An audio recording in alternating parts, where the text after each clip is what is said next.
donc faire mentir l'idée de la tradition du quart d'heure auvergnat. Oui, c'est vrai. Nous allons quasiment commencer à l'heure.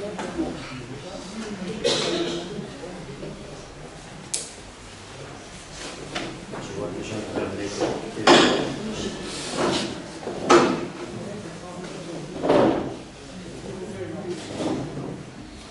bon, mais écoutez, au nom de l'équipe de bénévoles qui, depuis un an, a fait le choix d'essayer de relancer la Société d'Histoire de Posquière et Vauvert, j'ai le plaisir de vous souhaiter la bienvenue à cette conférence. La Société d'Histoire a pour ambition de faire revivre les traditions, mais aussi dans un but de transmission, dans un but progressiste, de partager, de faire vivre l'histoire et que chacun se l'approprie. La question juive, pour toute personne traversant Vauvert ou y résidant depuis longtemps, est toujours qui n'est pas passé par la rue des Juifs ou la rue des Bonnets Carrés et se dit tiens, pourquoi Vauvert? Et donc ça faisait longtemps que les uns et les autres ont souhaité avoir une information précise là-dessus. Et donc nous avons le plaisir d'accueillir ce soir Michael Biancou, donc, qui vient de l'Institut Maïmonide de Montpellier, qui va pouvoir nous expliquer d'une manière générale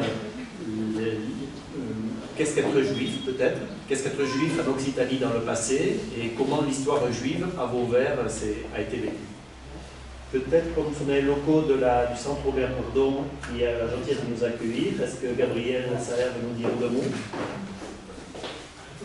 Bien volontiers, je vous saisis. Bonsoir. Le centre culturel Robert Bourdon est heureux, et Philippe Mongy, son président que je représente, sont heureux de vous accueillir et d'accueillir la Société d'Histoire Posquière et Vauvert qui est chez elle et vous, public, qui êtes chez vous. Je profite d'avoir ce brin de parole pour renouveler que le centre culturel est à votre disposition pour être le support d'événements culturels qui se produiraient sur Vauvert et les environs. Donc, je vous souhaite, au nom du centre, bienvenue. Voilà, donc la parole à Michael Biancou sur l'histoire juive. Merci d'être là. C'est moi qui vous remercie. Vous m'entendez bien? On a mis le micro, c'est pour qu'il marche, de préférence. Vous avez laissé là? Vous m'entendez bien au fond? Merci aux organisateurs, merci à la Société d'Histoire de Posquière Vauvert pour cette invitation.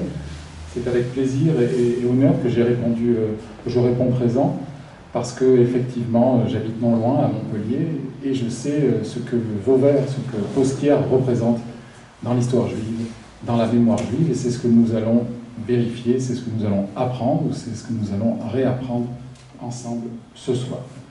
Alors effectivement, vous me posiez la question, qu'est-ce qu'être juif tout à l'heure? La définition, alors évidemment, là il y a la définition dans le judaïsme, et juif, celui qui est né de mère juive. Mais moi j'ajouterais la chose suivante, et juif, celui dont les petits-enfants seront juifs. Parce que le judaïsme c'est quoi? C'est la transmission, c'est la fidélité à la mémoire, à l'histoire. C'est un cas unique dans l'histoire de l'humanité. Il n'y a pas d'autre civilisation qui, pendant 2000 ans, a erré de nation en nation, espérant le retour à la patrie ancestrale, le rêve millénaire du retour à Sion, persécuté, ostracisé, brûlé, converti de force, et qui existe encore 2000 ans après, et capable d'édifier un État moderne et démocratique.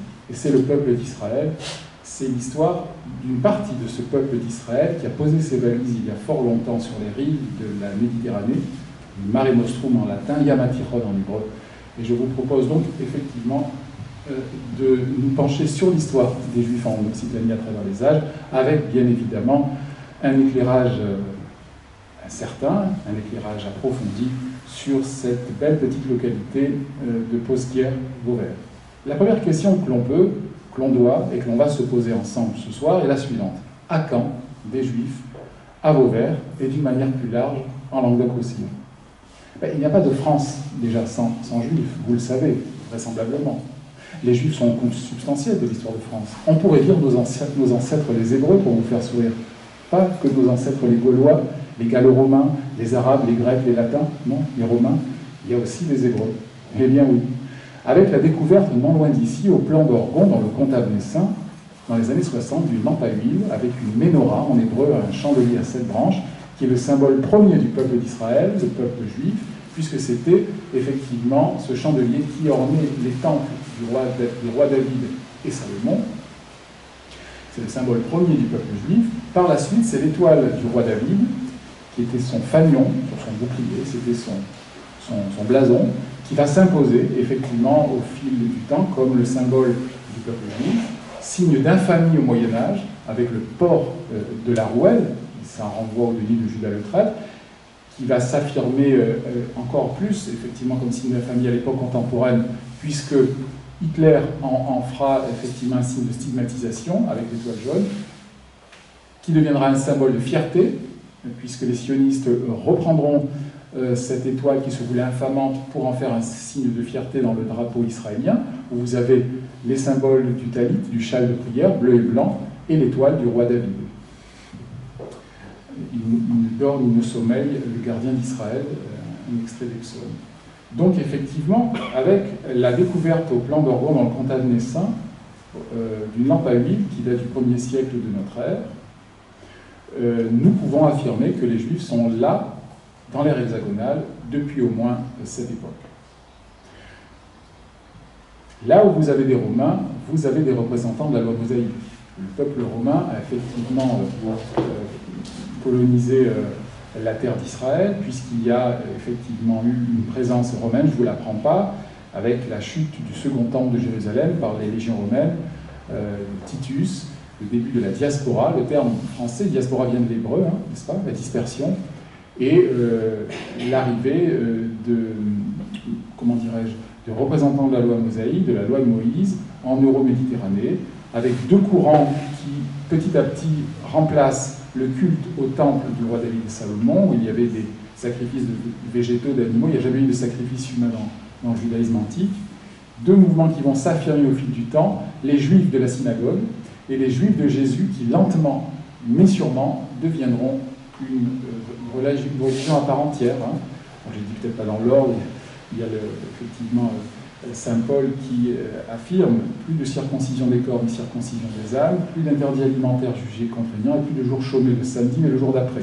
Il y aura la conversion de Constantin et de l'Empire romain au christianisme, le concile de Nicée. Donc petit à petit, avec un certain nombre d'étapes, les Juifs de Jésus deviendront une religion monothéiste à part entière, fille du judaïsme, et dans le courant du Moyen-Âge, elle se questionnera sur son identité.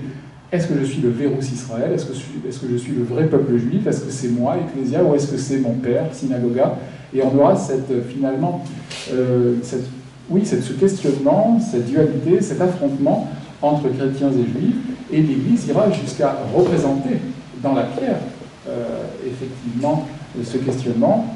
Un exemple parmi d'autres, si vous allez à Béziers, et que vous admirez la cathédrale Saint-Nazaire, en levant les yeux, vous y verrez la représentation de deux femmes, l'une au port altier triomphant, c'est Ecclésia, et l'autre voûtée, les yeux bandés, et même le sceptre brisé comme à Strasbourg, c'est Synagoga. La synagogue aveugle de la vérité chrétienne. Donc l'Église, au cours du Moyen-Âge, dans le haut Moyen-Âge, elle sera plutôt pro-juive, évidemment, elle vient du judaïsme. Jésus, Marie et les apôtres sont juifs. Si Jésus revient sur terre, où ira-t-il prier pour vous faire sourire? À la synagogue. Il était rabbin. C'est marqué sur la croix. Idri, Jesus Nazaratis, Rex Iodeum. Alors à certains moments, l'Église veut voir dans le judaïsme Jésus, Marie et les apôtres. À d'autres moments, elle veut voir effectivement avec Judas le judaïsme. Et donc, on a une politique de l'Église à la fin du Moyen-Âge, donc le bas Moyen-Âge, une politique relativement anti-juive, où l'on reproche aux Juifs, finalement, d'être un peuple déicide. La crucifixion de Jésus, c'est pas les Romains, non, c'est les Juifs, à entendre l'Église à la fin du Moyen-Âge. Mais somme toute, donc, elle les frappe d'infamie dans le vêtement. On a le concile en 1215 de Latran qui désigne du port d'un signe distinctif dans le vêtement. C'est le port de la rouelle, rota rotella, une pièce d'étoffe ronde censée rappeler les deniers de Judas le Traître. Et elle va aussi obliger les Juifs à effectivement se regrouper. On ne pourra pas parler de ghetto, le terme est impropre et anachronique en Languedoc, par exemple, parce que le terme apparaît au XVIe à Venise, hein, ça vient de l'italien getto gettare, fonderie, c'est un quartier juif à Venise, où là on a des quartiers clos. Donc le terme est anachronique et impropre, puisque ce n'étaient pas des quartiers fermés, mais des quartiers ouverts à l'habitat judéo-chrétien.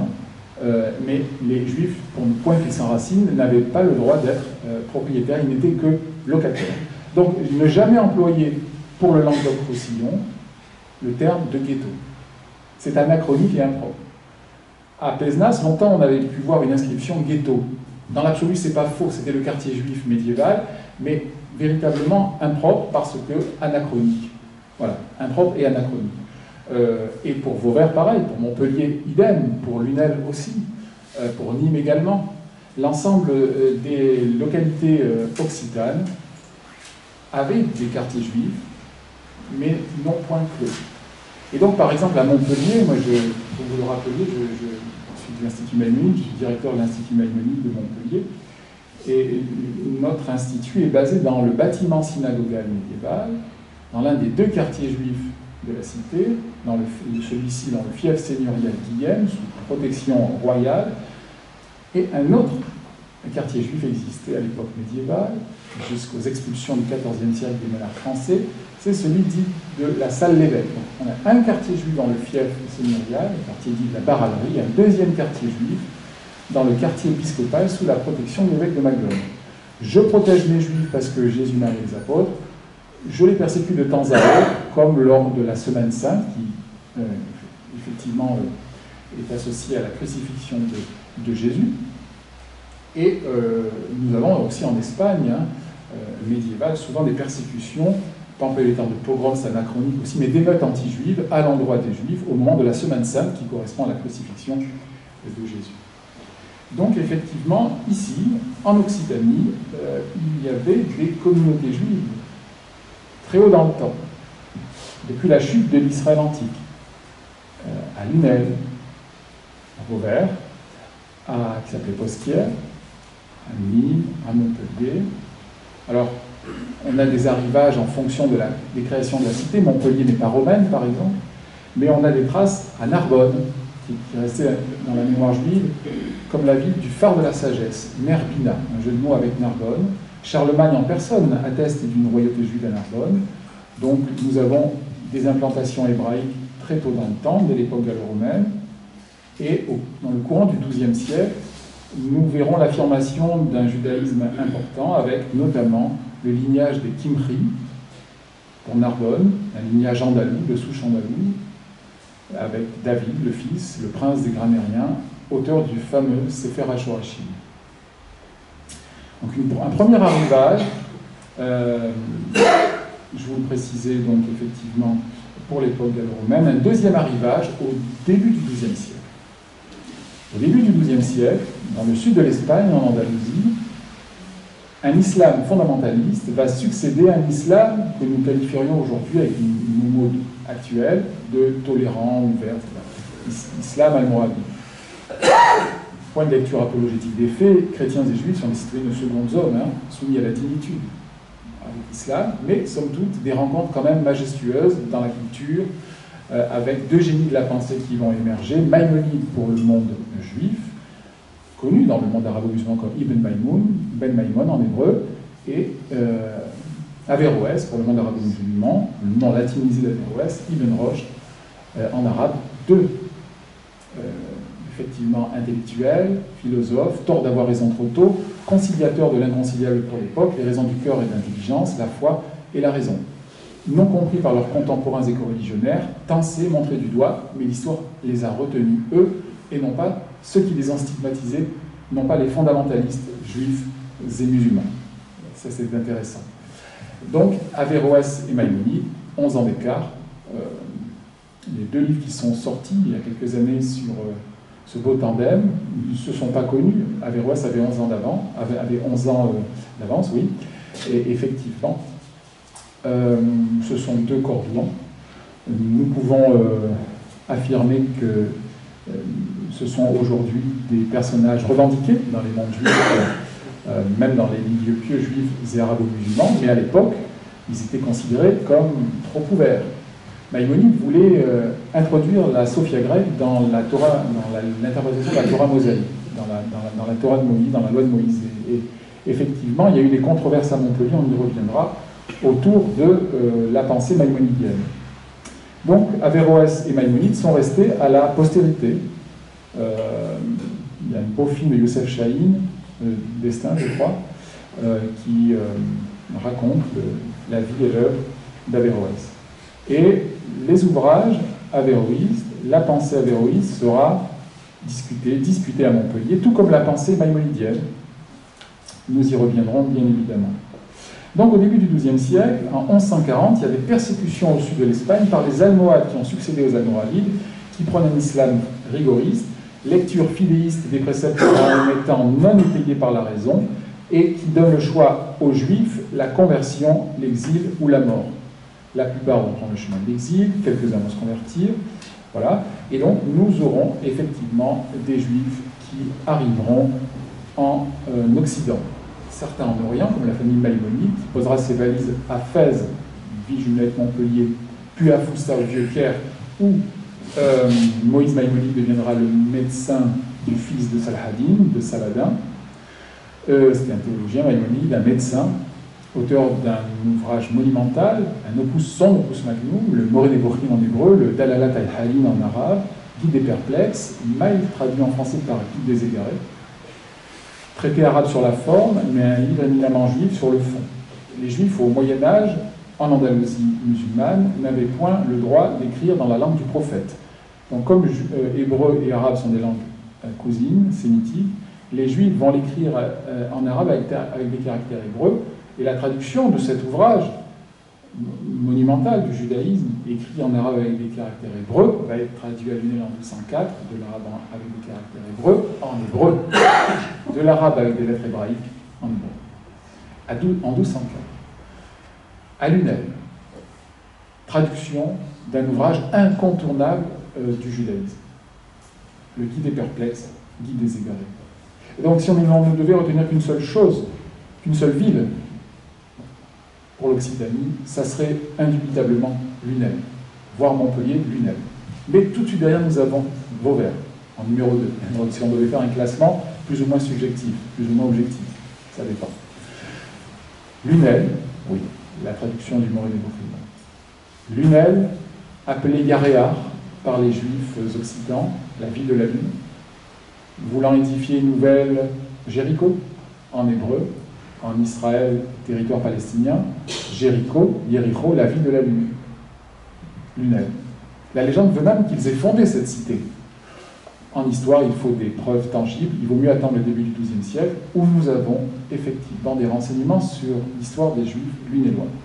Cette belle et riche histoire des Juifs d'Occitanie, nous avons pu effectivement la relater tout dernièrement grâce à Midi Libre dans un hors-série sur les Juifs d'Occitanie, une histoire méconnue. C'était une idée de Roger Torgman, ex-vice-président de l'association culturelle israélite de Montpellier, qui est venu me trouver, et puis ensuite nous sommes allés voir Midi Libre pour leur proposer ce beau projet de raconter pour le grand public cette histoire méconnue des Juifs d'Occitanie. C'est pas seulement il y avait des Juifs, et alors, c'est qu'ils ont beaucoup apporté à la pensée. Apport à la science du judaïsme, Talmud, Kabbale, apport aux sciences exactes, la médecine à Montpellier. Si Montpellier est ce qu'elle est aujourd'hui, elle le doit à des rencontres judéo-chrétiennes autour du legs gréco-arabe. Si Montpellier est ce qu'elle est, elle le doit à sa faculté de médecine.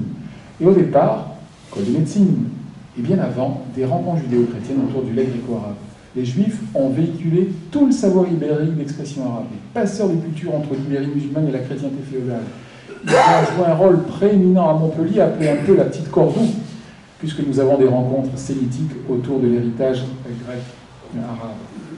Et effectivement, si les Juifs n'avaient pas le droit, par la suite, d'enseigner à la faculté de médecine, de la présider, et donc ils n'ont pas fondé, contrairement à la légende, là encore une légende tenace, nous avons sur la liste des premiers médecins montpelliérains, eh bien, bon nombre sont juifs, près de la moitié, comme Shentol Ben Israël, Ricard Senior, Meshulam. Donc, on va y revenir, Montpellier apporte à la médecine, à la philologie et au commerce. On interdisait aux Juifs de cultiver la terre pour ne point qu'ils s'enracinent. C'est un paradoxe quand on pense aux Juifs d'Israël antique. Ce sont des poètes, des guerriers, des gens qui travaillent la terre, mais avec la diaspora et dans l'Europe chrétienne, on va les obliger à occuper un certain nombre de métiers. On leur interdit de cultiver la terre pour ne point qu'ils s'enracinent. Quelques autorisations pour avoir des plans de vigne pour la vinification du vin de loi, dit cachère. Mais on les obligera à s'occuper des affaires d'argent. l'Église obligera les Juifs à s'occuper des affaires d'argent. S'occuper des affaires d'argent, c'est impur. Elle obligera les Juifs, ça renvoie à la traîtrise de Judas pour quelques deniers.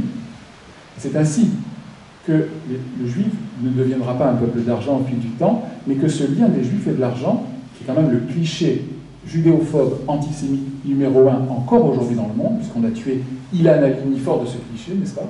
Les Juifs ont de l'argent. D'ailleurs, on a vu qu'avec Ilan Halimi, ce n'était pas un Juif fortuné, et la communauté non plus. Donc, on était véritablement dans les mythes et réalités, dans un... Voilà, effectivement, je cherche le terme, un transfert... Ce sont des mythes fondateurs de l'antisémitisme, les Juifs et l'argent. Eh bien, ça vient de l'Église qui a obligé les Juifs à s'occuper des affaires d'argent. C'est pour ça qu'ils deviendront prêteurs sur gage, usuriers. On les retrouva un peu plus tard, à l'époque moderne et contemporaine, dans la finance et aussi dans la banque. Au Moyen-Âge, ils sont aussi officiers de justice. Et il ne reste pas beaucoup de métiers, de places à occuper. On les retrouve dans le commerce. À Montpellier, ils ont le monopole des soieries et des étoffes. À Aix-en-Provence, ils ont le monopole des amandes. Donc quand vous mangerez des calissons, vous aurez une pensée pour Armand Linel, le chantre du judaïsme comtadin. Et à Marseille, ils n'ont pas le monopole, mais presque, du corail. Donc les Juifs, souvent, ont embrassé des nouveaux courants, des nouveaux métiers censés être émancipateurs, même si là c'est anachronique d'employer ce terme, pour faire avancer leurs droits, leurs causes. Ce sont les citoyens de seconde zone. À l'époque contemporaine, c'est pour ça qu'on les retrouve fraîchement arrivés d'Europe de l'Est en Amérique. Ils vont s'engouffrer dans l'industrie naissante du cinéma. Et tous les grands studios hollywoodiens ont été fondés par des Juifs. La 20th Century Fox, par M. Fuchs, qui venait de Roumanie-Hongrie, Transylvanie. Nous avons la Metro-Goldwyn-Mayer, par M. Goldwyn, M. Meyer, la Paramount, etc., etc. Et les Juifs ont souvent embrassé des nouveaux courants, des nouveaux métiers pour faire avancer leurs droits. Donc effectivement, revenons à notre Moyen-Âge, pour vous préciser qu'effectivement, nous avons des Juifs qui sont là très haut dans le temps, dès la chute de l'Israël antique, et un deuxième arrivage avec les persécutions almohades, où là nous avons les Kimri à Narbonne, nous avons les Thibonides, effectivement, à Lunel, 4 générations, une dynastie sur 4 générations. Yehuda, l'ancêtre exilé. Nous avons le fils Shmuel, qui lui sera désigné par Yosef Nathan Cohen et Meshulam, président de la communauté juive de Lunel, pour traduire le guide des perplexes, guide des égarés. Nous avons effectivement Moïse Thibon, qui est resté aussi à la postérité, jusqu'au dernier lignage thibonide, Jacob ibn Makir ibn Thibon. On voit que cette famille est de souche grenadine, d'Andalousie musulmane, puisqu'on les appelle par Ibn, fils de. En hébreu, c'est Ben. Donc Jacob ibn Makir ibn Thibon, Jacob, fils de Makir, lui-même fils de Thibon. Thibon en arabe veut dire la paille. Les Juifs n'ont pas de nom.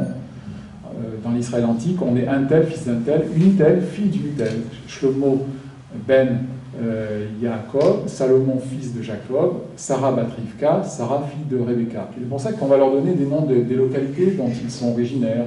Monsieur Lunel, Monsieur Bédarid, Monsieur Jarry, qui vient de Lunel, donc Yalri, Monsieur Margoni, Monsieur Carcassonne, Monsieur Harari, le Montagnard, allusion à Montpellier, ou par rapport à leur métier, Monsieur Einstein, peut-être son ancêtre travaillait-il la pierre en Allemagne, donc des noms de métiers ou des noms de localités. Ou dans le Maghreb, chez les séfarades du Maghreb, chez les juifs orientaux originaires du Maghreb, des noms arabes, berbères, Zemmour, Zitoun, etc. Ce sont des vocables, ce sont des patronymes, pardon, qui évoquent cette lente et longue pérégrination des Juifs en Euro-Méditerranée. Donc effectivement, à Lunel, nous avons des représentants de la loi mosaïque qui laisseront une trace d'un point de vue exégétique, le Talmud, c'est-à-dire les commentaires de la Bible, et pour Vauvert, ils resteront à la postérité pour un apport à l'exégèse aussi, mais surtout à la Kabbalah en hébreu.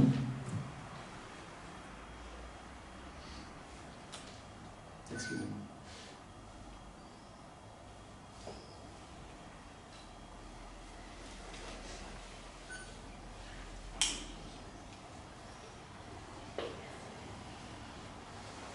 Donc effectivement, les Juifs sont associés à la Kabbale pour la cité de Ostia.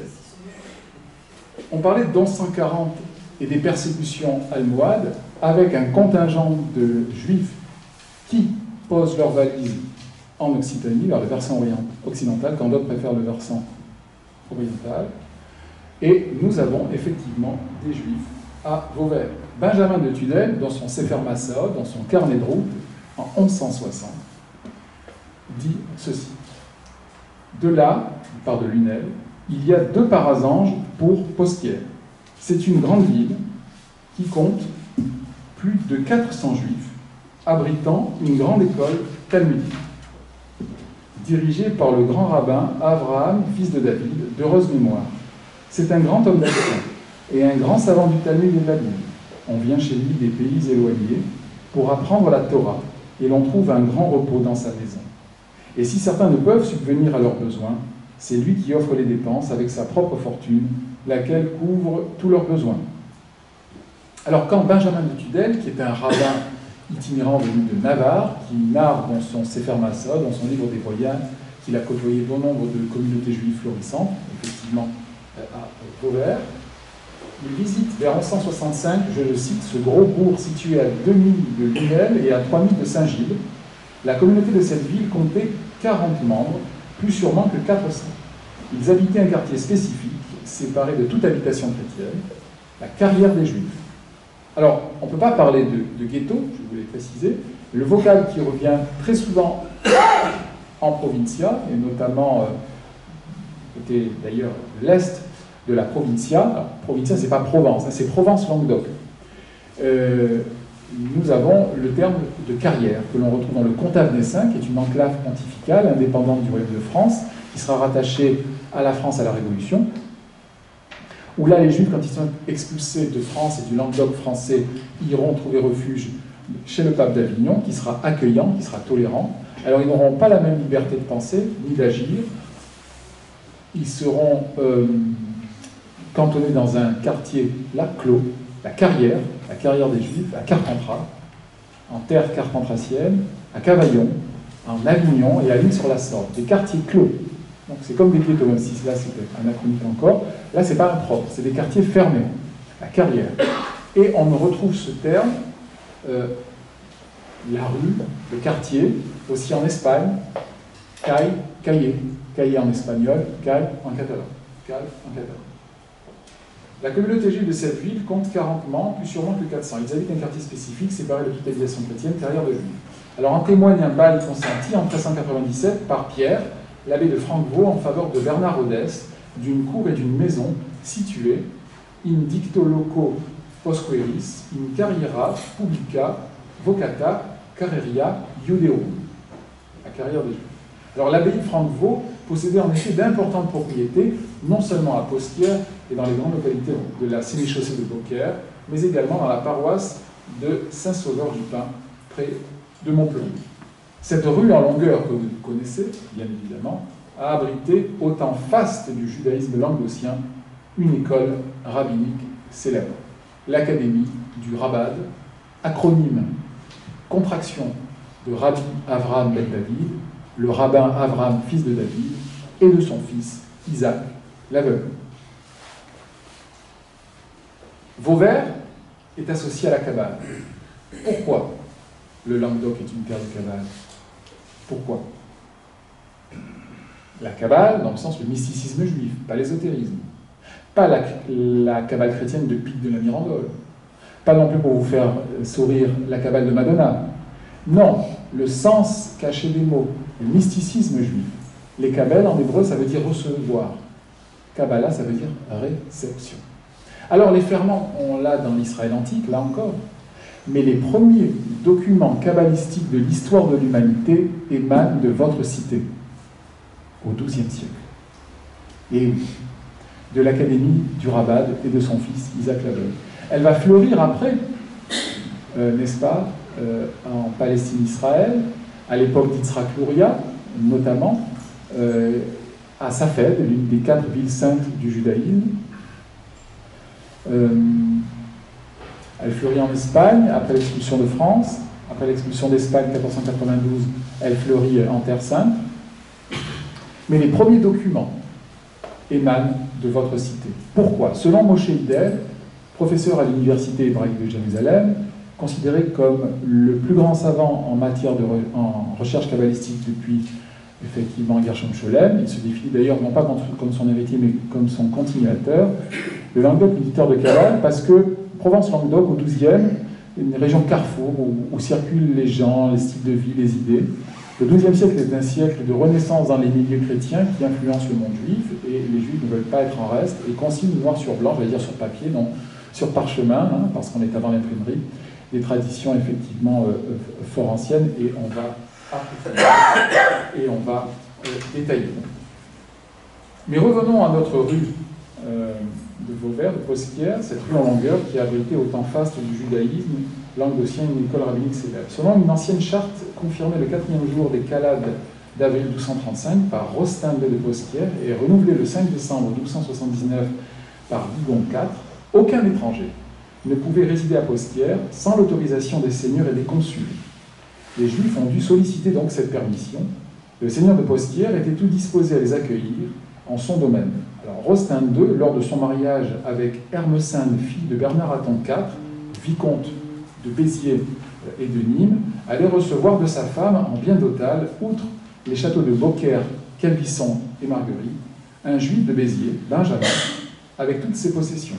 Rostin réclamait d'ailleurs à ces juifs, entre guillemets, une redevance annuelle qu'un document de 1303, conservé à la bibliothèque de Nîmes, éclaire parfaitement selon un accord entre, je cite, Guigon, seigneur de la Roche et de Posquière, et les représentants de la communauté juive, Durand de Tarascon et Gentil, veuve de Jossé.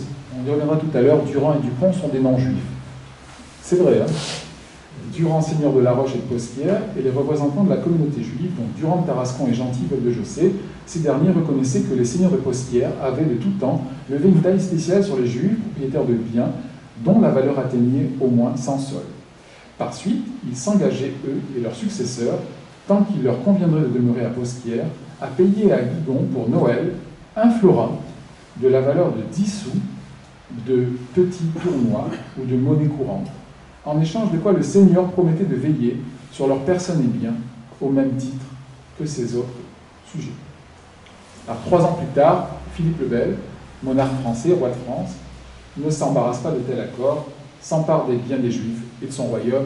L'année 1306, c'est la première expulsion des Juifs de France. Expulsion des Juifs du royaume de France, première, 1306, dernière, 1394 par Charles VI.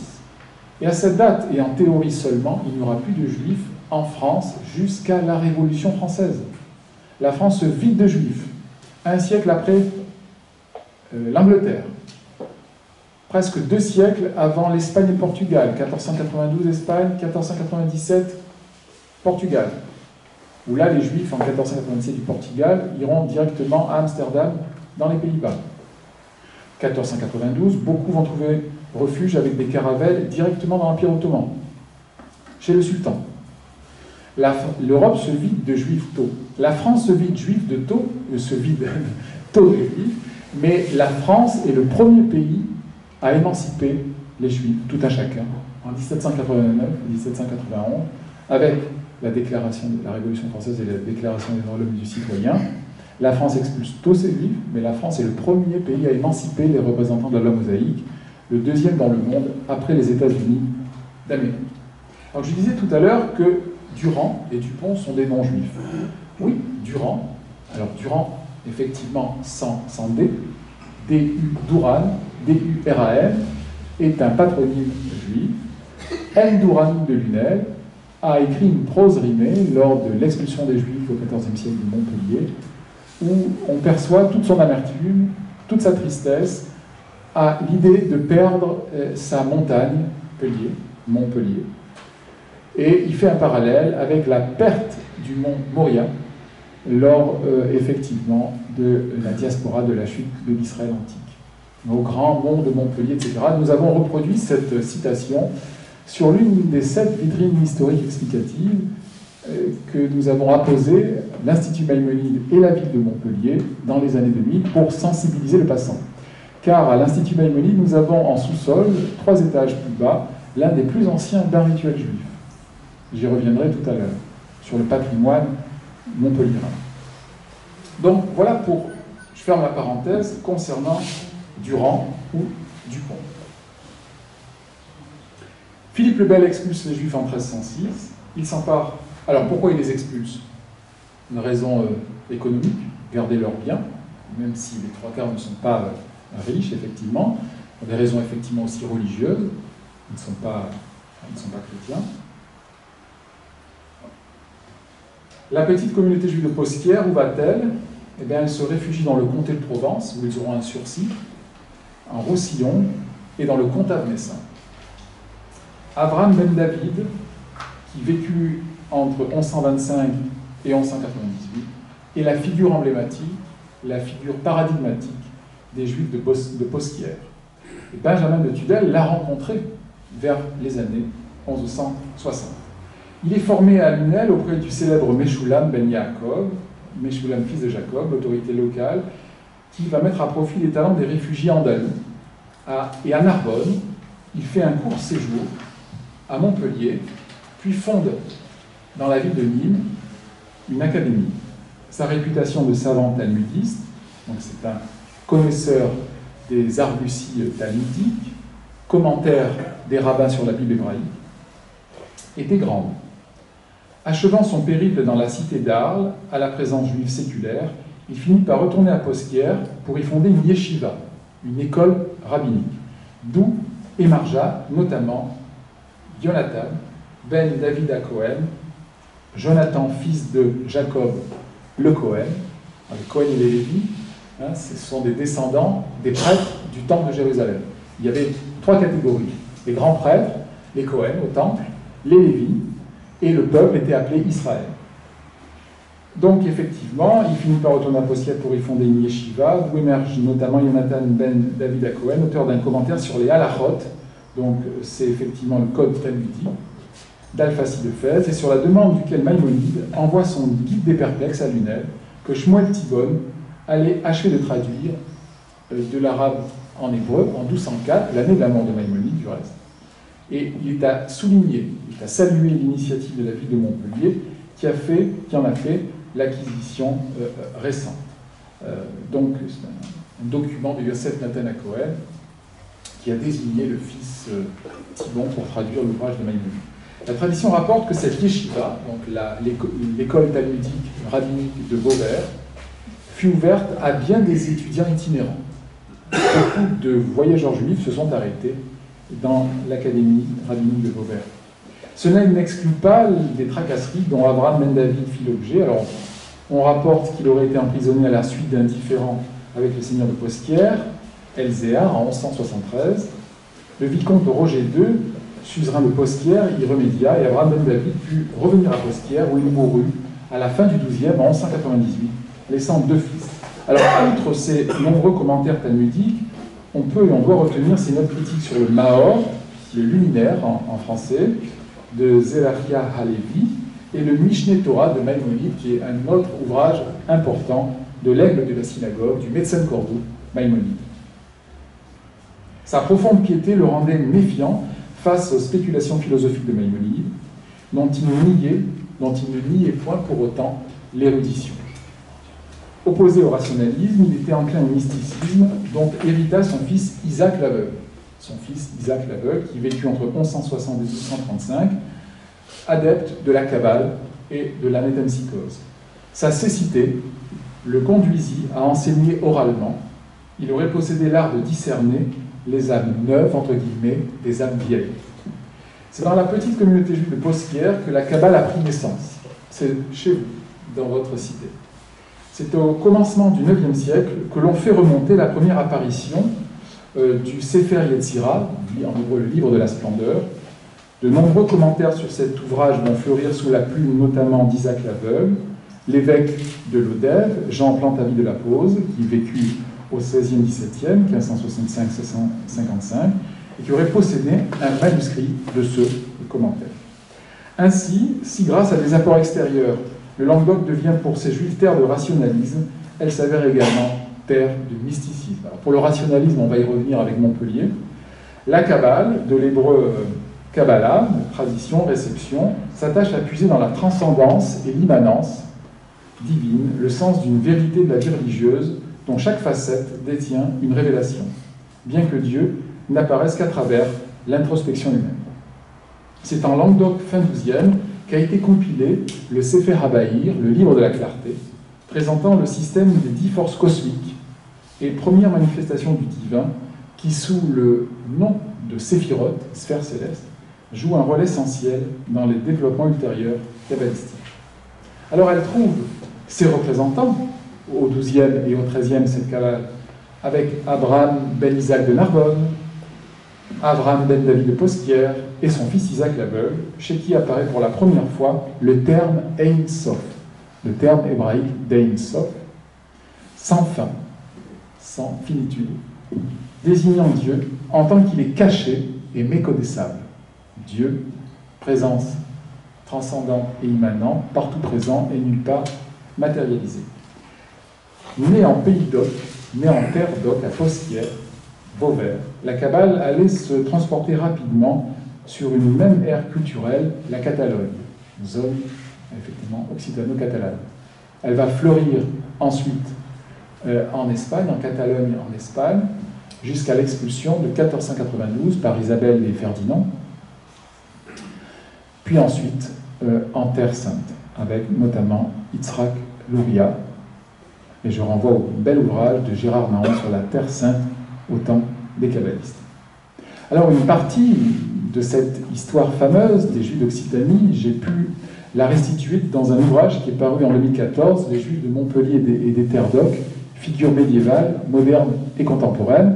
Avec Midi Libre, nous avons sensibilisé effectivement le passant, le public au patrimoine, j'y reviendrai, et avec cet ouvrage de l'édition du Cercle en 2014, à travers les patronymes, à travers des figures emblématiques.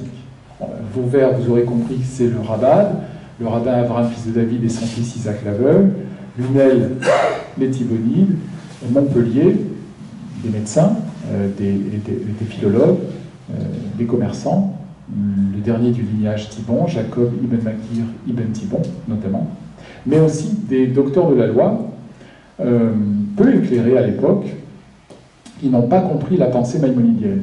Et je veux maintenant traiter brièvement des controverses maïmonidiennes.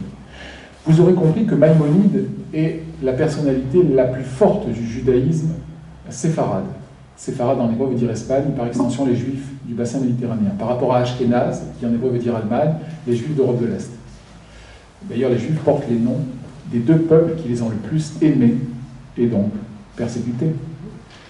L'Espagne inquisitoriale et l'Allemagne nazie. Des histoires, des belles histoires d'amour qui se sont mal terminées.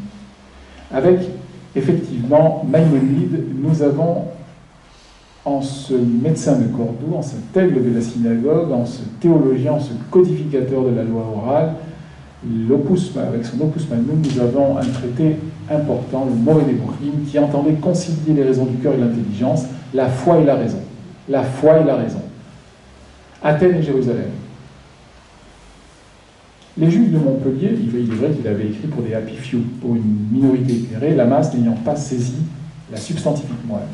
Le rabbin de la communauté juive de Montpellier, Shlomo ben Abraham, pense que Maïmonide est un hérétique et donc effectivement s'adresse aux autorités rabbiniques du nord de la France. Pourtant, c'est la période aragonaise des Mallorquines, 1200-1348 à peu près. Et j'allais dire il appelle, il n'y avait pas de téléphone à l'époque, il contacte les autorités rabbiniques du nord de la France pour faire interdire effectivement aux jeunes juifs le fait de compulser de lire ce traité. Il enhardit même jusqu'à contacter l'église ravie d'intervenir sur un tel sujet. Bon, on est un siècle avant Thomas d'Aquin, bien évidemment, mais effectivement, ce rabbin se serait même adressé aux dominicains, aux franciscains, jusqu'au légat du pape chargé de réprimer l'hérésie cathare. Bon, et une première controverse dans les années 1230, où l'on aurait peut-être, sans doute, détruit par le feu, forcément, on détruisait livres, femmes et hommes par le feu, une copie du Moré Nebuchim, du Dalalat al-Haïm, du Moré Nebuchim en hébreu, du Dalalat al-Haïm en arabe, du Guide des perplexes, Guide des égarés en français. Et c'est sans doute pour cela que la ville de Montpellier, avec Georges Frêche, a voulu jumeler Tibériade avec Montpellier. Quand il s'était agi de choisir une ville israélienne avec Montpellier, ça coulait de source que ce serait Tibériade, la ville de Tibère, parce que Maïmonide y est enterré. Et il y a eu des controverses autour de sa pensée dans les années 1230. Et lors du jumelage, l'inauguration du jumelage en 1983, le maire de Tibériade, M. Bibi, est venu à Montpellier et a dit devant Georges Frêche, les historiens et le grand public, « Je vous apporte le pardon de la ville de Tibériade ». Personne n'avait compris, sauf Georges Frêche, historien du droit, et d'autres historiens présents. Il voulait dire « J'apporte le pardon de Maïmonide aux offenses commises à son endroit ». Et oui, on a détruit une copie de son ouvrage pensant qu'il dénaturait le judaïsme. Mais l'histoire juive a retenu Maïmonide, et non pas le rabbin qui l'a tensé, qui l'a stigmatisé, qui l'a montré du doigt. Aujourd'hui, vous avez des écoles rabbiniques qui s'appellent Maïmonide. Ouais, il avait juste tort d'avoir raison trop tôt. Comme Georges Frêche, d'ailleurs. Comme beaucoup d'intellectuels, comme beaucoup de savants. Mais même en musique classique, Beethoven avait 50 ans d'avance. Bref, Avraham Maïmonide, le fils Maïmonide, réfugié au Yémen, dira que la réception des œuvres de Maïmonide sera meilleure en terre d'islam qu'en terre chrétienne.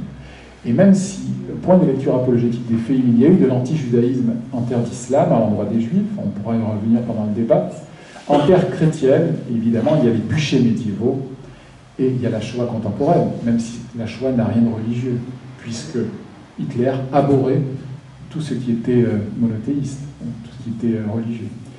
Mais voilà, effectivement, l'histoire est plus lacrymale et plus triste en terre chrétienne pour les juifs qu'en terre musulmane. Car l'antisémitisme, l'antijudaïsme, là aussi c'est un terme anachronique, intervient dans des zones de religion fille, christianisme et islam. C'est l'une des réponses, une des tentatives d'explication. Pourquoi l'antisémitisme? Ce sont des religions filles qui se sont affirmées au détriment de la religion mère. Le judaïsme entre la théorie de la substitution, le christianisme, et la théorie de la falsification, islam, avait proposé dans un intitulé provocateur le professeur Thomas Gergely à l'Institut Maïmonide de Montpellier pour une conférence du reste passionnante. C'est un homme d'ailleurs de culture, de savoir et de dialogue. À Bruxelles, il fait un travail important pour le dialogue interreligieux entre frères amis monothéistes et avec les frères cadets arabo-musulmans. Donc les controverses maïmonidiennes, 1230 une première, controverse maïmonidienne une deuxième dans les années 1300 autour de la philosophie. Donc Montpellier, si on ne devait retenir que 2-3 choses, ça serait bien évidemment apport à la médecine, à la philologie, au commerce et les controverses maïmonidiennes. Cette histoire est riche à Montpellier et c'est sans doute pour ça que l'histoire a récompensé la vie de la montagne, appelée en hébreu Ira Kodesh, la ville sainte, Har Gash, la montagne de l'agitation, par la découverte ou la redécouverte d'un bain rituel juif. Nous avons à Montpellier l'un des plus anciens et mieux conservés mikvaot de l'histoire. Bain rituel juif. C'est passé dans le christianisme sous la forme du baptême et de l'eau bénite, mais ça coule de source, ça vient du mikvé. Voilà. Donc, il y a une continuité dans les religions monothéistes avec la symbolique de l'eau. Pas que dans les traditions monothéistes. Hein. Le Gange en Inde, dans des sociétés polythéistes, on a la force de l'eau, la symbolique de l'eau, la renaissance par l'eau. Et là, effectivement, à Montpellier, a été retrouvé au début des années 80, grâce à certains historiens, des archéologues, et on peut citer l'archéologue en chef à l'époque de la ville de Montpellier, Alain Jansac, l'historien et le professeur Carole Yankou, mon père, qui a fait partie des historiens archéologues qui ont rencontré Georges Frêche pour lui dire qu'il y avait ici un mikvé. Acceptez-vous d'enclencher un processus pour peut-être plus rien trouver? Georges Frêche a dit bah oui.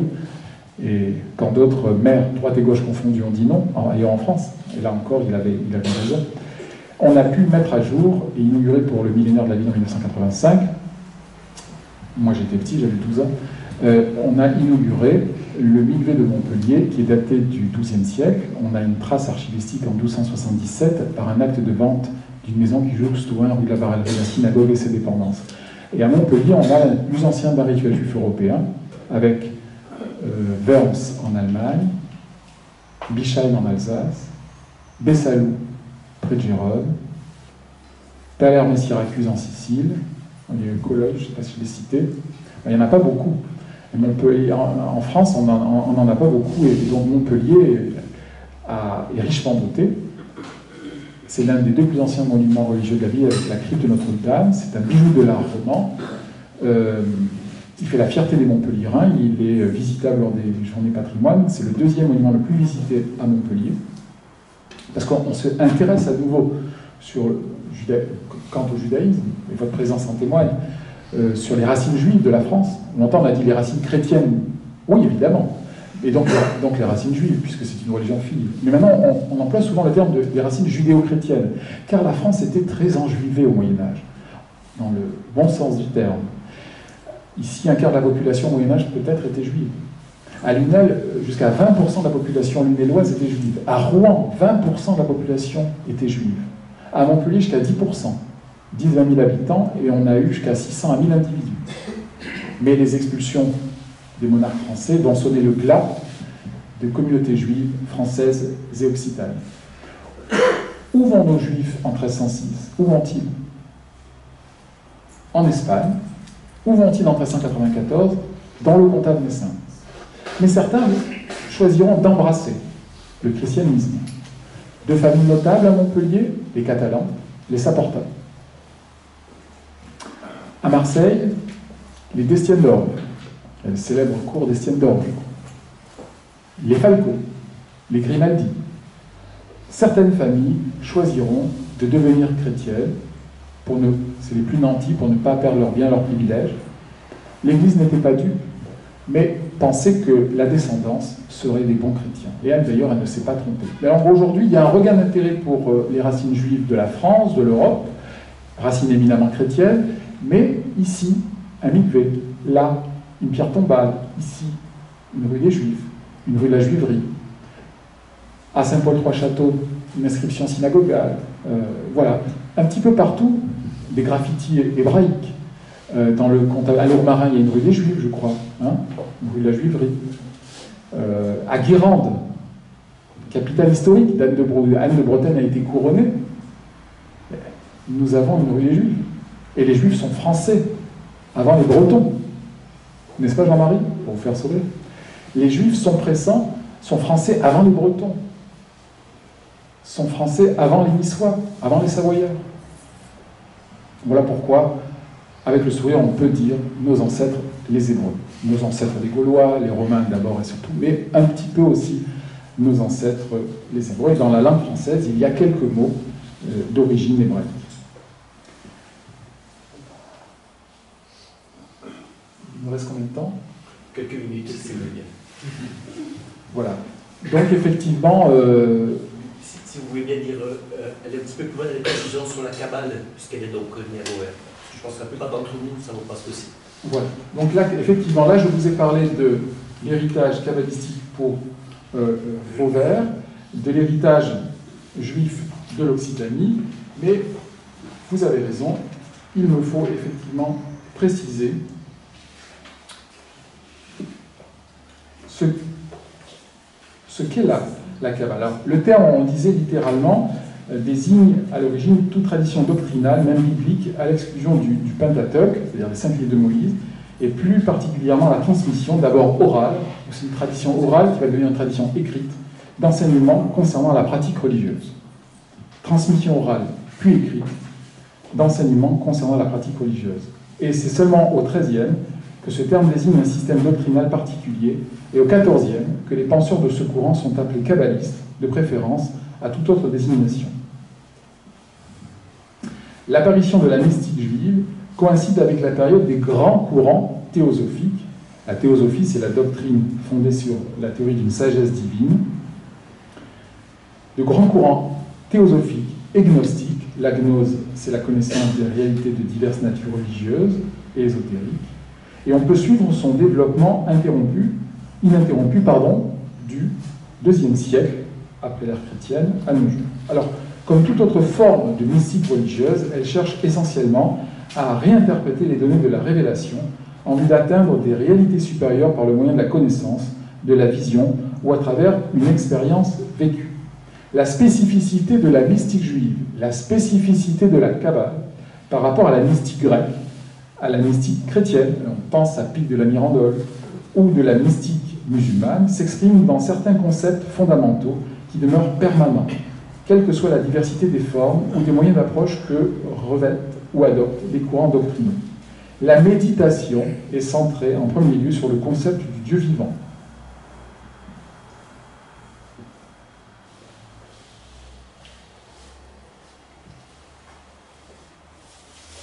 La méditation est donc centrée en premier lieu sur le concept du Dieu vivant, dont l'essence inconnaissable se manifeste dans ses attributs.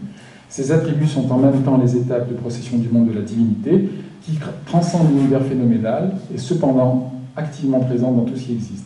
Cette multiplicité de niveaux et d'attributs a pour origine le Dieu uni, la notion du Dieu uni, source de toute existence.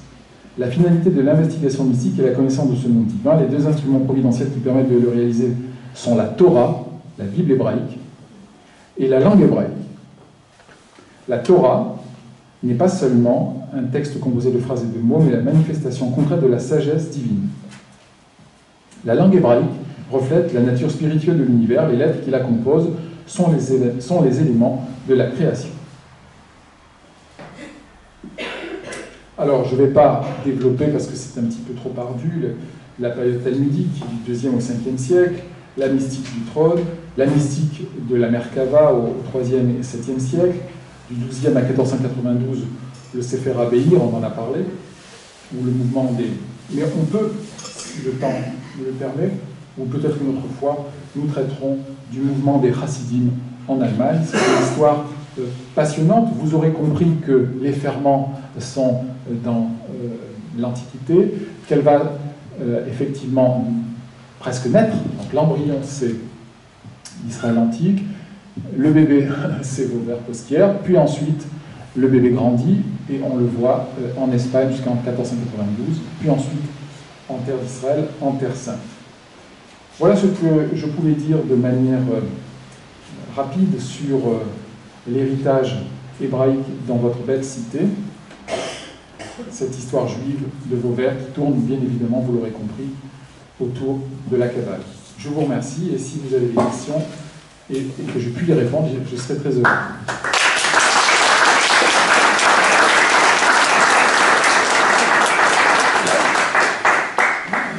Merci beaucoup pour cet exposé. Voilà, donc nous avons au moins 30 minutes si vous voulez pour échanger. Donc si vous avez des questions, des précisions à apporter. Jean-Luc? Oui, alors, tous les Vauverdois qui s'intéressent à leur histoire connaissent cette figure de Rabat de Cosquières. On en sait au moins une chose, c'est qu'il a polémiqué avec Maïmonide. Puis après, on ne va pas forcément chercher plus loin. Quand on gratte un peu, bon, on l'a fait ici, il y a une vingtaine d'années, on avait fait venir Roland Goetschel, qui est un des auteurs qui est l'auteur du Kossel sur la Kabbale. On avait essayé de creuser un petit peu la question. Moi, j'avais écouté, j'en ai strictement rien retenu. Mais ce que j'en retiens aujourd'hui, c'est qu'en fait, on dit des choses comme ça, mais si on devait, au prix d'un effort d'actualisation et d'un vrai anachronisme, mettre d'un côté la pensée de Maïmonide et le parcours de Maïmonide, parce que son parcours témoigne aussi de sa pensée, et puis la pensée condensée de Rabat de Cosquières et de son parcours, on serait tenté de dire quand même, il y en a un qui est un peu dans l'air du temps, il y en a un qui est un grand mystique, mais ça ne va pas chercher très loin, quoi. Donc, si on devait prendre parti pour l'un, ce qui est complètement idiot, évidemment, c'est une remarque que je jette dans la discussion de manière assez provocatrice, moi j'aurais envie de dire, bon, prenons le parti de Maïmonide qui essaie de concilier la foi et la raison, ce qui est sans doute possible d'ailleurs, mais au moins il fait l'effort, alors que l'autre s'enferme dans une construction complètement mystique qui est très difficile de toute façon à rendre perceptible à qui ne pénètre pas complètement dans cette forme particulière de pensée. Moi j'en suis arrivé à cette conclusion, ce qui n'enlève rien évidemment à l'intérêt qu'on a pour la figure de Rabat de Posquière et tout ce qu'on peut encore faire ici à Vauvert à son sujet. Alors, je ne vais pas vous contredire, puisque je dirige l'Institut, en toute modestie, l'Institut Maïmonide de Montpellier. Et donc, effectivement, je me reconnais plus, qui suis-je pour dire ça, donc je ne suis pas un homme de piété, mais d'histoire juive, de civilisation juive, pour dire que je m'inscris dans les pas de Maïmonide. Mais voilà, moi aussi, je me reconnais plus en Maïmonide qu'en le Rabat. En France, on dit comme ça. Mais effectivement, le rabbin Abraham Ben David et son fils Isaac l'Aveugle, en tout cas, sont des lettrés du judaïsme, sont des savants de la Bible,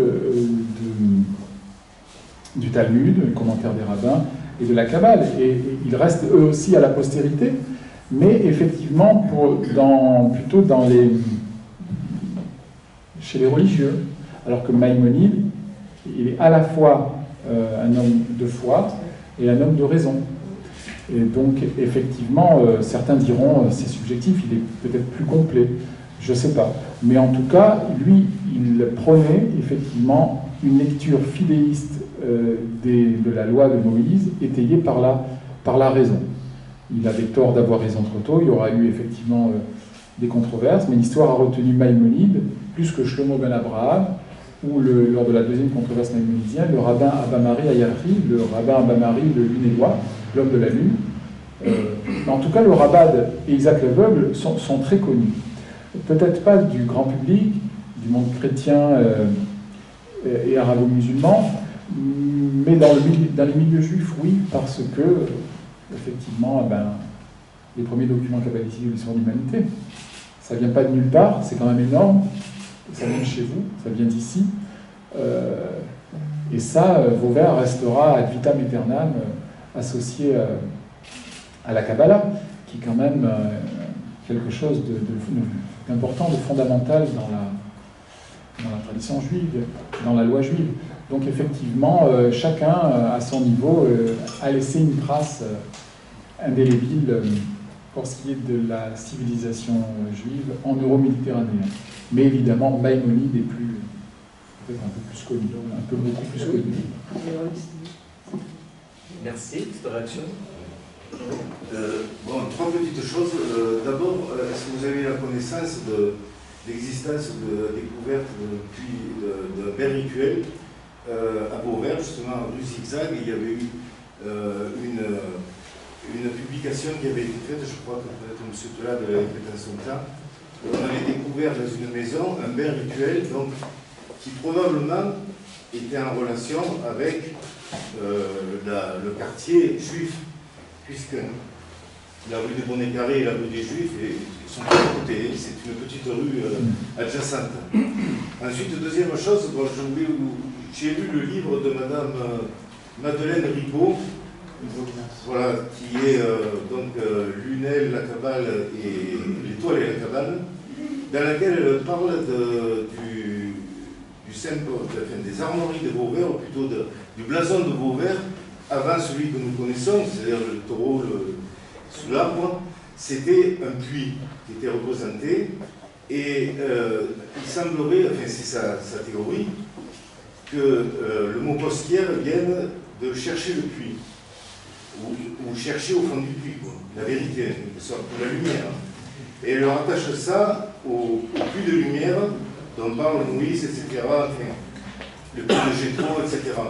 Est-ce que vous voyez un rapprochement entre ce puits qui représentait Posquière à l'époque et justement les Juifs de Posquière? Est-ce qu'il peut y avoir une relation, effectivement, comme le dit Madame Madeleine Ribaud? Et la troisième question? Alors, la troisième question, c'est simplement pour... J'ai lu quelque chose qui est beaucoup plus mystique, hein, à savoir que le Sefer et Yetzira et les émanations séphérotiques avaient été inspirées à Rabat sous l'inspiration du prophète Élie lui-même. Alors, pour ce qui est du mikvé, je ne suis pas archéologue, je suis historien, je pense que les gens d'ici, du CRU, seront plus à même de vous préciser les choses.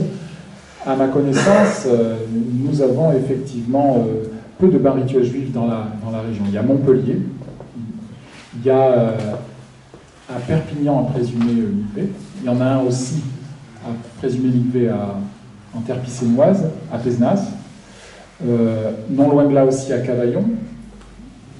Mais le seul visitable, le seul admirable, le seul cachère, c'est-à-dire licite, apte à l'utilisation, mais il n'est pas utilisé, c'est celui de Montpellier. Je le dis sans chauvinisme aucun. Ensuite, oui madame. Je ne sais pas si vous connaissez l'existence d'un mikvé au château de Théillac. La mikvé. La mikvé, pas la mikvé. Non, enfin d'un bain rituel. Un lieu de bain rituel sur les Margues. Bien sûr. Juste à côté, là. Je l'ai visité avec Alain Jansac. On était. Voilà, et qu'on peut visiter. Mais il n'est pas attesté. Tout l'été. Comment? Il n'est pas attesté dans aucun texte. On n'en parle pas. Mais effectivement, il est le petit frère et la copie conforme de celui de Montpellier. Et il est dans une propriété privée, dans une demeure, c'est ça, dans un château. Qui est ouvert au public. Qui est ouvert au public, bien évidemment. C'est ça. Et on peut l'admirer, il est de toute beauté, je l'avais vu il y a quelques années, dans un jardin. Mais non loin de là, il y a les Juifs à Lunel, à Vauvert, à Saint-Gilles. Et puis on a une vision très citadine aujourd'hui des choses, et des judaïcités, des populations. C'était très, très, très rural. Hein, à l'époque, il y avait des Juifs. Il y a eu des Juifs paysans d'Europe de l'Est, ils pouvaient cultiver la terre, mais ici, non, pas trop. Donc oui, je connais le présumé château, le présumé mikvé du château du Théillac. Alors pour revenir aux questions de monsieur, donc le mikvé, faut voir avec la municipalité, avec les archéologues, avec le cadastre. La deuxième question, c'était sur la Glen Ribovinas. Voilà, sur le blason de Posquière qui représentait un puits. Depuis, ça a été remplacé par évidemment sur les Vauvert. Mais donc la thèse de Madame Madeleine Rigaud serait de dire Posquière viendrait de l'occitan puits ou terre cherchée dans le puits. Est-ce que, et le rattache donc ce puits au puits de lumière, c'est-à-dire qu'il y a une grande symbolique à travers Moïse, à travers les 7 puits de lumière, enfin, vous connaissez sans doute la signification. Et est-ce qu'on peut rattacher effectivement ce symbole du Vauvert, de Posquière, à la communauté juive? C'est sa thèse, est-ce que c'est partagé, est-ce que c'est simplement personnel? Je laisse Madeleine Ribovinas, qui est une amie, qui était à Lunel avant, qui est aujourd'hui dans les Cévennes. Effectivement, vous en parlez mieux que moi, et effectivement, d'ailleurs j'avais préfacé l'un de ses livres, vous proposez des balades itinérantes entre mythe et réalité concernant le judaïsme occitan. Et la troisième? La troisième, c'était une question un peu plus mystique, à savoir qu'on disait que Rabat avait été inspiré par le prophète Élie lui-même sur la rédaction du Sefer Yetzira et des émanations séphirotiques. Il est incontournable, le prophète Élie. Dans chaque maison de prière, vous avez un siège. Si vous admirez, on dirait un bonbon, la synagogue de Cavaillon, en rose pâle, en bleu, des couleurs superbes, avec le bleu royal, hein, on se croirait presque à Versailles, bien que ce soit tout petit. Il y a le siège du prophète Élie, qui annonce la venue du Messie. Hein, pour les Juifs et pour les chrétiens, il y a cette attente commune. C'est le point de rupture, le point de rencontre et de rupture judéo-chrétien. Pour les chrétiens, c'est le retour du Christ, qui christianise les aspirations des croyants, et pour les Juifs, c'est la venue d'un Rédempteur. Et chaque mère juive qui a un petit garçon juif se pose légitimement la question, c'est peut-être lui le Messie. Bon, mais non, mais Messie, c'est peut-être lui. Et effectivement, c'est le prophète Élie qui annonce sa venue. Donc, je me suis écarté de votre question concernant le prophète Élie, mais voilà, effectivement, le prophète Élie est incontournable dans la tradition juive. Oui, Jackie. moi je voudrais un petit peu sortir de Posquière et de Vauvert pour aller un peu plus loin. S'agissant de Maïmonide, on a parlé de raison.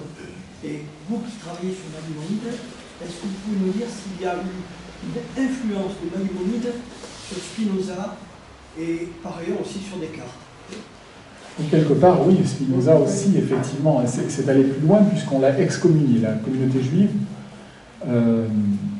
aux Pays-Bas l'a excommunié.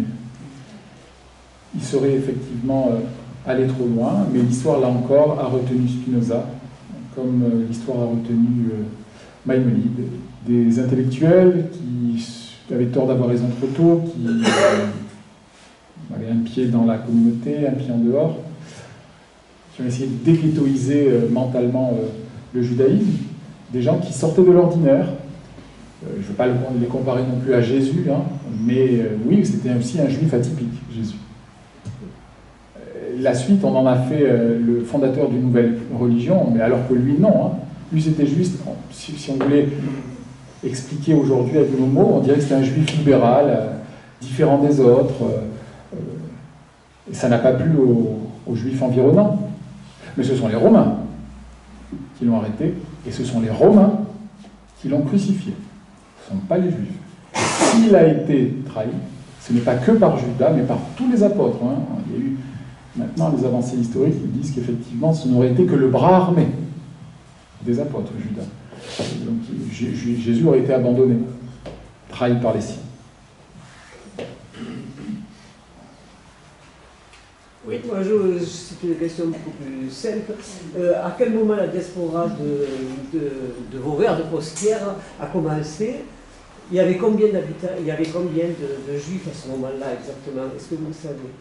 Un quart il faut que je reprenne les chiffres, un quart de la population aurait été juive. Donc, c'est-à-dire?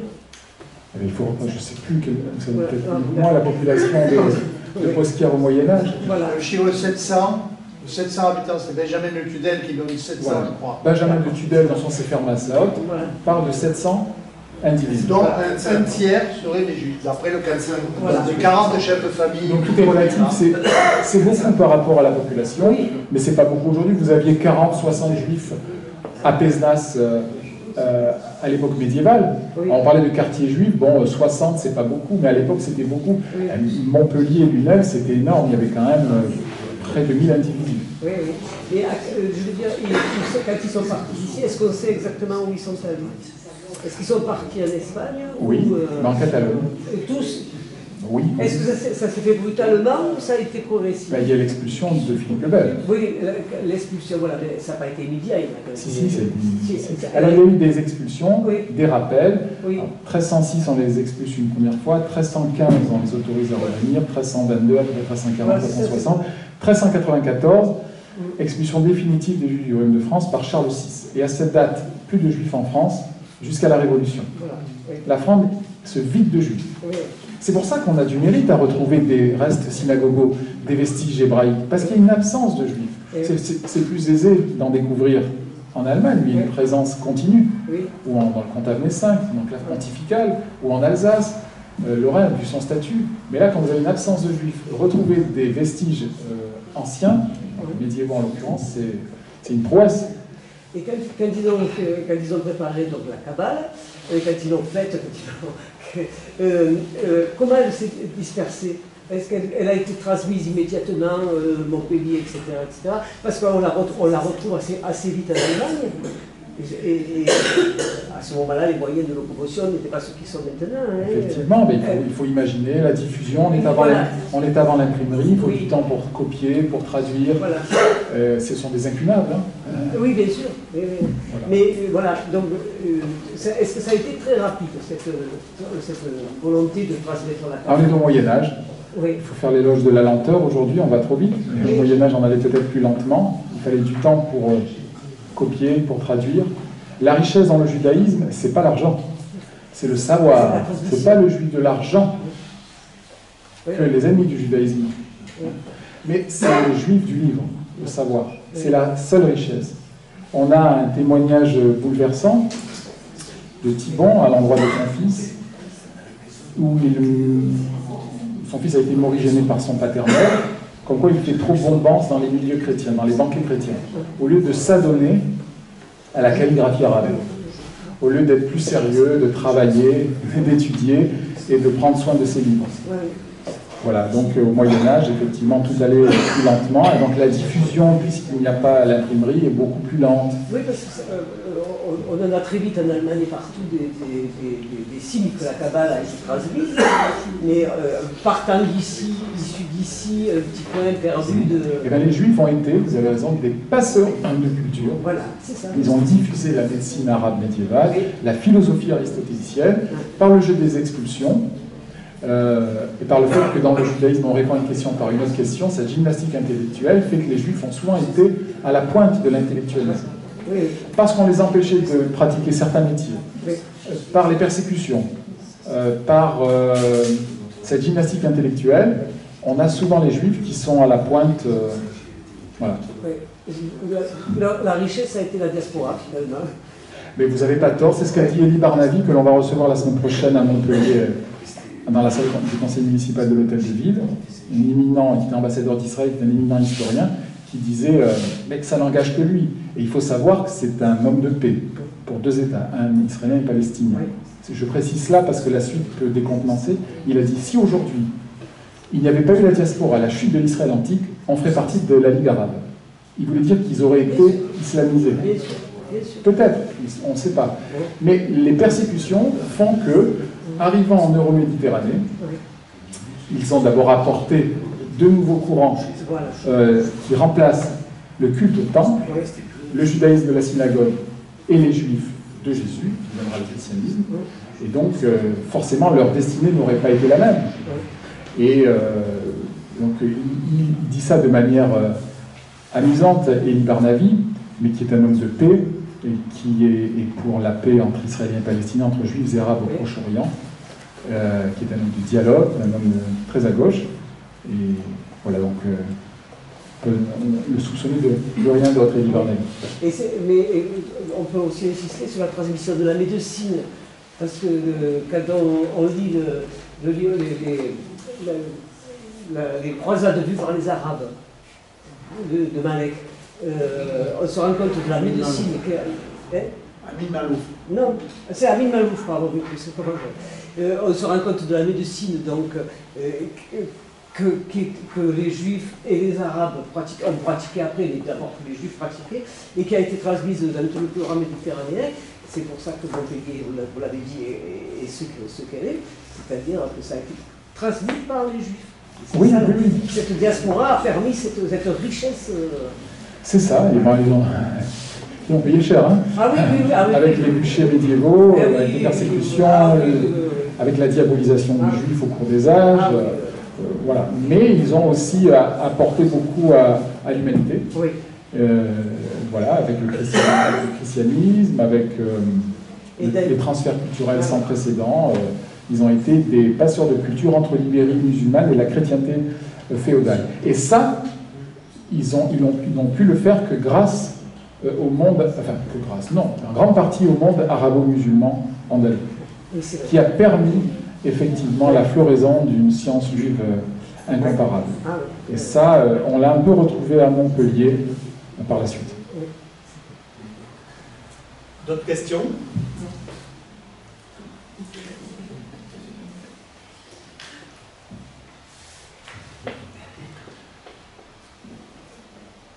Bon, écoutez, je crois que on a fait à peu près le tour de la question. Je vais peut-être éviter de faire une conclusion sur un sujet aussi vaste. Enfin, on est heureux de savoir que Vauvert joue un rôle important dans la communauté juive, dans la culture juive. Voilà, on a prévu de partager un verre de l'amitié. Et on rappelle aussi qu'on dispose d'un certain nombre de bulletins de la Société d'Histoire, dont en particulier le numéro 4. On en a quelques exemplaires ici, mais je crois, Véronique, il en reste encore là-haut, non? Donc ils répondent à le toponyme Posquière et les Juifs de Posquière. Ça répond déjà à une partie des questions que vous n'avez pas posées ce soir, mais auxquelles M. Yankou avait de toute façon déjà commencé à répondre. Donc n'hésitez pas, il en reste beaucoup. Ils sont anciens, donc 2 € chacun, un peu pour le principe. Vous vous servez, vous le signalez au trésorier Francis Abatier qui est là. Et juste vous préciser, si vous voulez approfondir, Oui. vous pouvez commander aux éditions du Cerf, dans les librairies, Les Juifs de Montpellier et des Terres d'Oc, figures médiévales, modernes et contemporaines. Voilà, je le mets ici.